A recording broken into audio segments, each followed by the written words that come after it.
Hi everybody, welcome to Lake Corpus Christi State Park. My name is Ranger Ben and I'm here with Ranger Tara, and we're going to be talking to you just for a few minutes about the birds that live in this park, but also the bills that they use to survive. They all eat different things, so their bills are all going to be different, and we'll talk you through some of those things. This is all part of our celebration here of kidfish. We can't have kidfish in person this year, but we are going to have a lot of these videos with Ranger Josie, and then we'll have the fishing available to you throughout the week. All right, let's go see what we can find. Welcome over to the bird blind here at the park, where you'll see lots of birds, including this one that I have here in my hand. Now, if you take a look at this bill, I want you to think about what tool on our table matches up most closely with this beak in order to eat the foods that they love.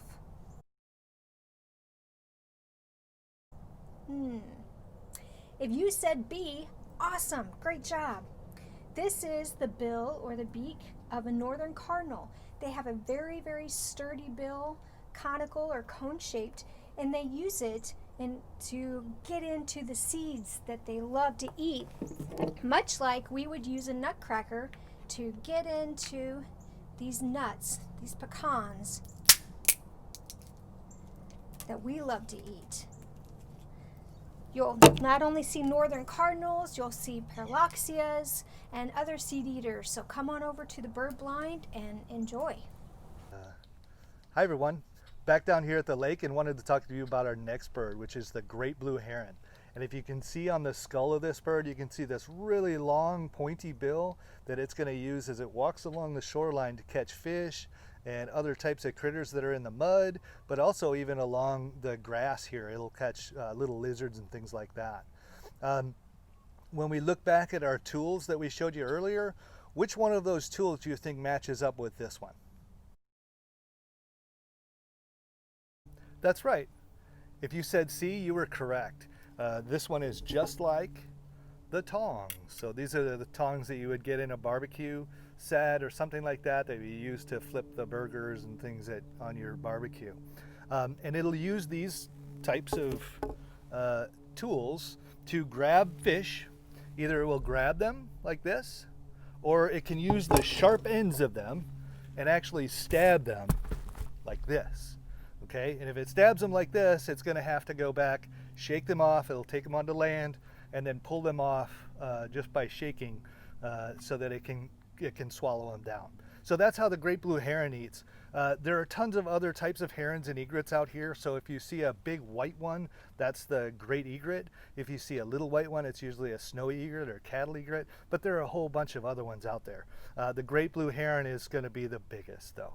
Okay, thank you. Our next one is probably one of my favorites. This chisel-like bill is crucial not only for finding the foods that they eat, but it's also essential for building homes that they're going to raise their young in.